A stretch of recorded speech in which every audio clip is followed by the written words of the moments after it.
Hello everybody, and welcome to the first official tutorial made by me, Illy. Alright, this is going to be a tutorial covering the basics and up to advanced use of the program known as RPG Maker VX Ace. So, once you've got a hold of the program and installed it, you open it up right here. Yep, just double click to open it. Now, this tutorial is going to go over the very basics and leading up to simple map creation. The first thing you'll need to do is make a new game. You can do that by going up to the file and start a new project. And you can name it whatever you like and determine the location where it saves. We'll just go with Illy Tutorials and hit OK.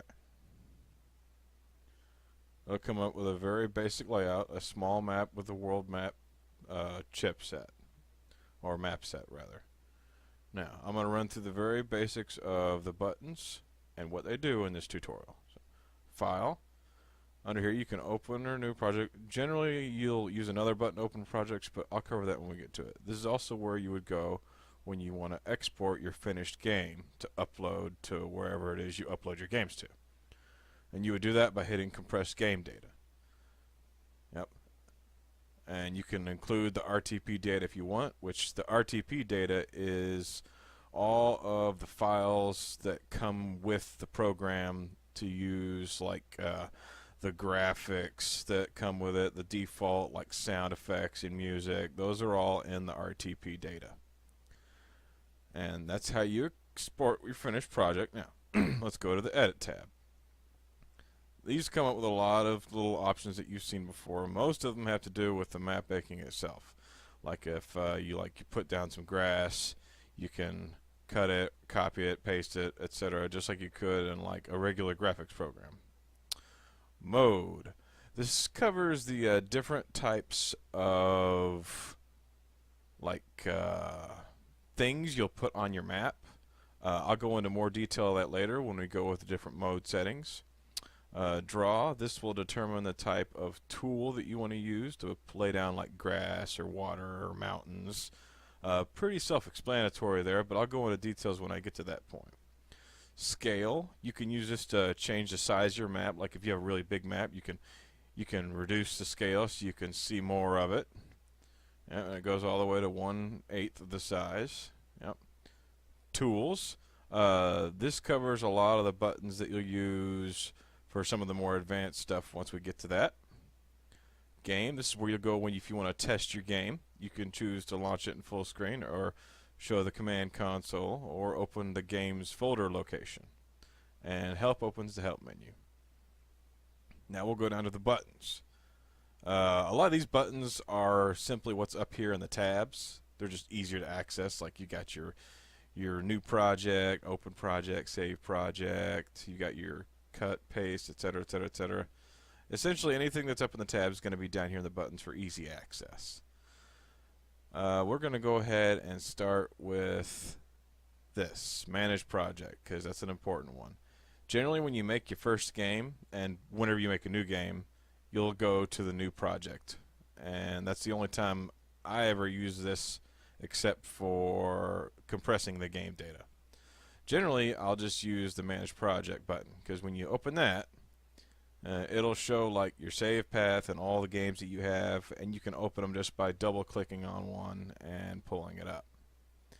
And you can also use it to share on Workshop through Steam eventually, if you want to do that. You know, that's an option. And you can select like a simple thumbnail to use a graphic for your game, and you can give it a description, and you can change the project name here too. You can also save these to cloud, so if you have cloud access, you can access it from other locations. Or if you don't want to have it on cloud, you can delete it from cloud, and then it's just on your local computer. Or you can save it back up to cloud if you decided you want to do that later. Okay, we'll go into the character generator button. This is what you use if you want to generate a character. It's something new that came out with VX Ace. At least I believe it's new with VX Ace. You can pick male or female, and then you can like change their hair color or their eye color, skin color, and then you can have a lot of different options to choose from for like hairstyles, and it reflects in a face graphic and like a map graphic for a character, because this is something that they implemented so people would be able to do more custom graphics in their game work and things like that, like shape their face if they want facial hair or like accessories. There's all kinds of options here that you can tinker with, and it'll, you could do this for hours. Just mess with the random generator, and what you do is when you're happy with what you have, you can go to output face, and you can save the face graphic, and this will go straight into the face folder of your game that you have open. Then you'll want to do the same thing for the character output, which the character output will save like the map graphic of the character, and the face graphic will save like the face graphic of your character. Yeah, so that's all it's in the character generator. Sound test. This lets you sample any of the music files in your game. By default, it's got all the RTPs in here, and you'll be able to tell the difference because they'll have a different color button, I believe. But you have volume settings, like you can set it to a high or low volume, or you can increase the pitch or lower it. Like just let's get one started here. Like if you up the pitch, it goes faster. You down the pitch, and it gets slower. Yeah. And the RTP comes with some very basic ones that you can use for testing purposes, or if you want to make a game out of the RTP, you could do that too. BGMs, background musics, they're musics that you would generally use to play in the background of your game. Like if you set one to play in the game, it'll play that one and loop it over and over again until you change it. Background sounds are like sound effects, like you can have like drips, or like a clock, and these also loop in the background until you change them or turn them off. And you can actually have background sounds and BGMs going at the same time. Like you can have background music that has sound at the same time.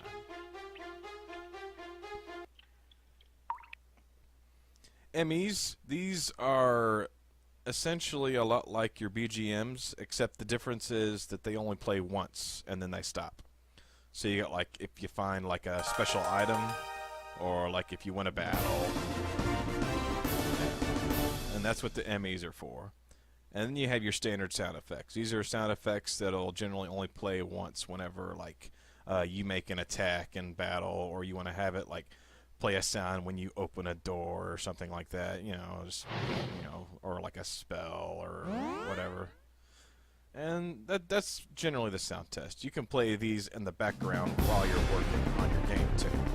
That's generally another thing a lot of people use them for. I'll show you how to import your own sounds and graphics later on in a different tutorial. Alright, script editor.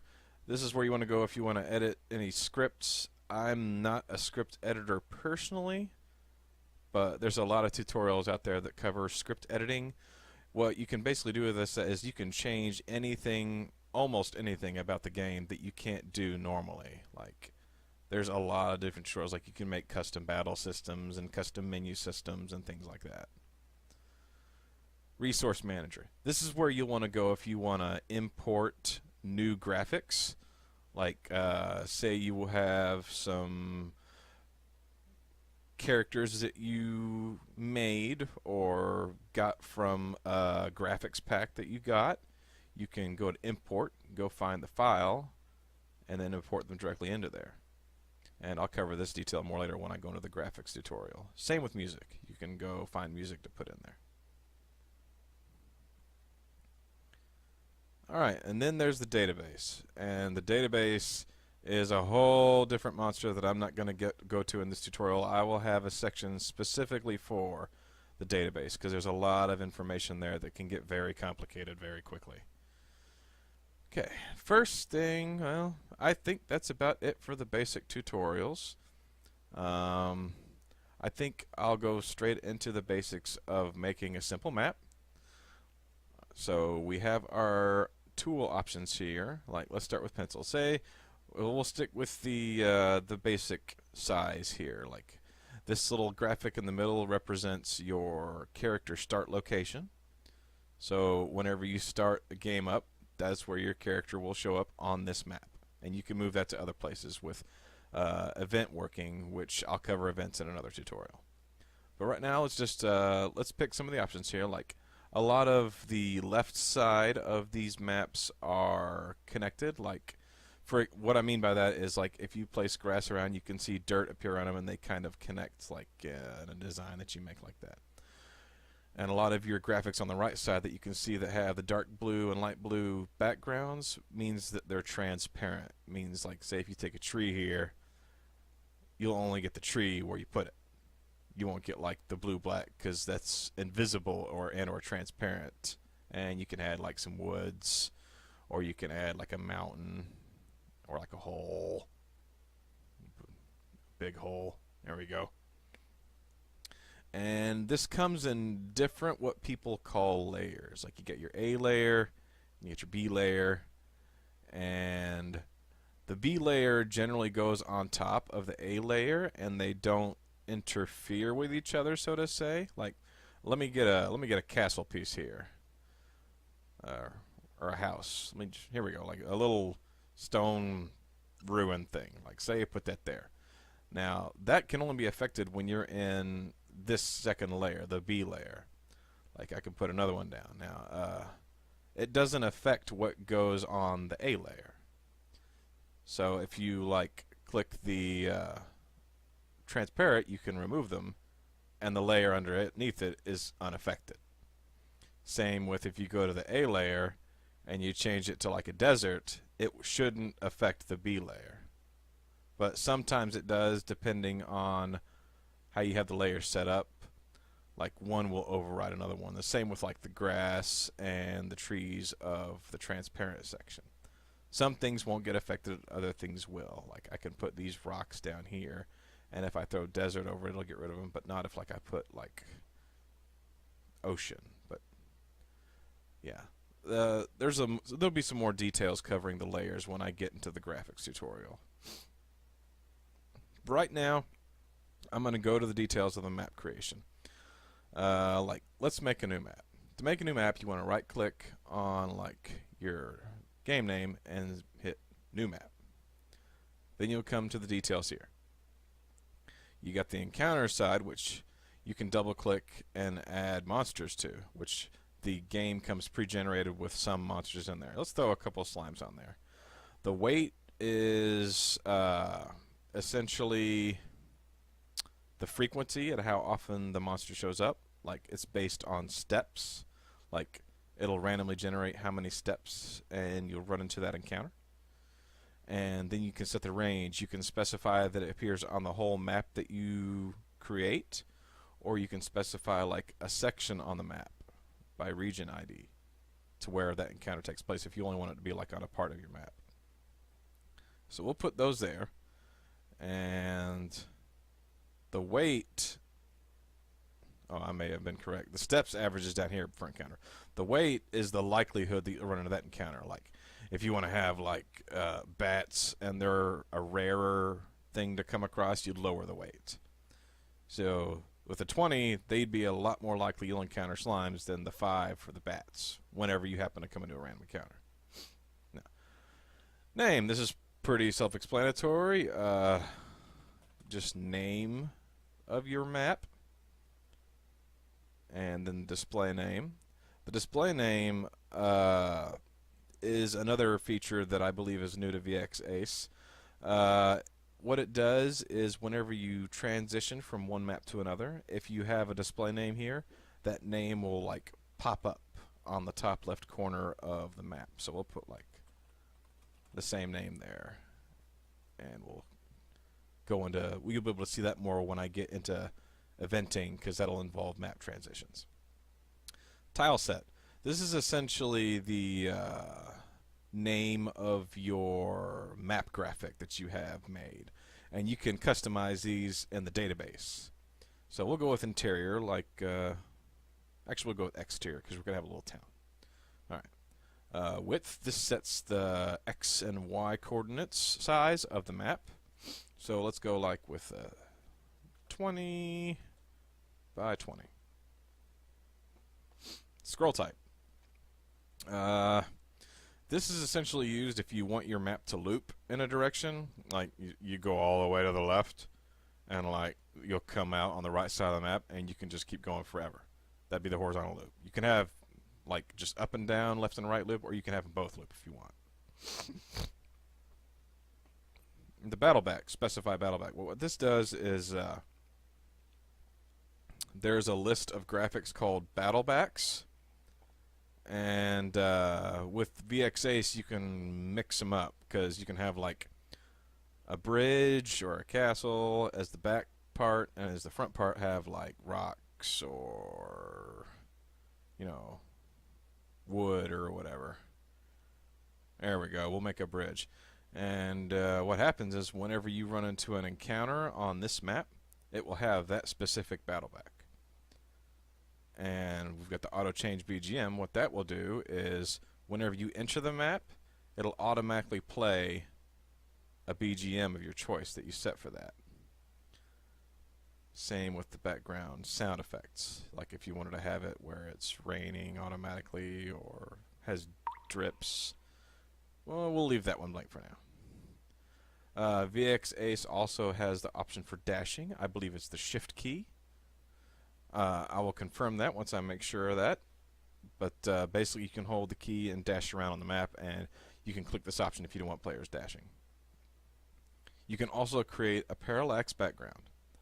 Now, what this does, this has been around for a while now, but essentially what it does is if you have any part of your map that's got a transparent ground, the parallax background will show up behind it, and you can have it like scroll to the side or up, and it will look nifty like in the background. Like if you wanted to, like an example is you could have like these in the background, and they could like scroll left or right as you move. So you could see like mountains in the background. So yeah, that's an example of parallax. And notes here just if you want to have some information that you may need to remember. Alright, and once you're ready, you have everything set the way you want it, you hit OK, and it will generate the new map. And it starts out with the base background that is the transparent one. So what you'll want to do is, let's try some of our other options here. Like grab the rectangle, and you can have like a square rectangle worth of like grass.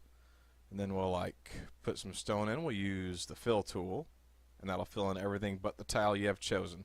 Now you have to be careful with the fill tool, because if you go to a different layer, say you have like some logs here, and you fill it here, it will fill everything because the B and A layers are not the same thing. So it could cover up everything depending on where you got it from the layer. So yeah. Anyways. So let's go back to our grass, and we'll have a desert on the outside of it. We'll do this one so you can actually see like how some of the terrain clashes. And it looks like yeah, you got that there. So let's just do a little thing here, and then we'll test it out. Let's add some like a rock formation thing here. Yeah, when you're picking pieces here, you can either click one individually and put it down. You know, you can, because a lot of the pieces obviously fit together for themselves. Or if you want, you can hold down the right click and drag and grab like sections at a time to put down. Yeah. We also got the shadow pen here. I've heard some people don't really like the shadow pen because it's very blocky. It doesn't have smooth edges. But if you want to use the shadow pen, you can have like shadows, because essentially everything that you use it with is just a darker shade of what it normally is. Like you could put it on anything and it's just darker. Yeah. And to get rid of it, just left click again wherever you have it, and it sticks with itself, so you won't like accidentally not put something there. So there's two little mounds with little shadows and a grassy area. All right, now I know I said I wasn't going to touch events, but we have to put our start location here. So we'll just do that real quick. If you go to events and you right-click, you can go to set starting position, and there's vehicles. We'll get into that later when we get to the database. But for the player, and then that's where the player will start when you start the game. Yep, get that there. Okay, so we're going to go to a different layer and put down like here we go. We're going to stick a tent here. Yep. Make sure you go back to the right drawing tool. And there you go. We're going to go test it out, but first, the battle tutorial, I'm going to go ahead and get rid of these random encounters because I'll have a battle tutorial later for that. But right now we're just going to test out the map. So go to playtest, and you want to save your changes. You want to click the new game. And there you go. Here's our map. And yeah, I was right. It's the shift key to dash. Yeah. But yeah. Essentially, you can walk on some tiles and you can't walk on others. And I'll cover how you can do that in the later graphic tutorials when I get to that point in the database. But that should cover the basics of making a simple map. So there you go. That should cover the basics of what the buttons do and the simplistic terms of making a simple map. So I think I'll call it here and see you all in the next tutorial video.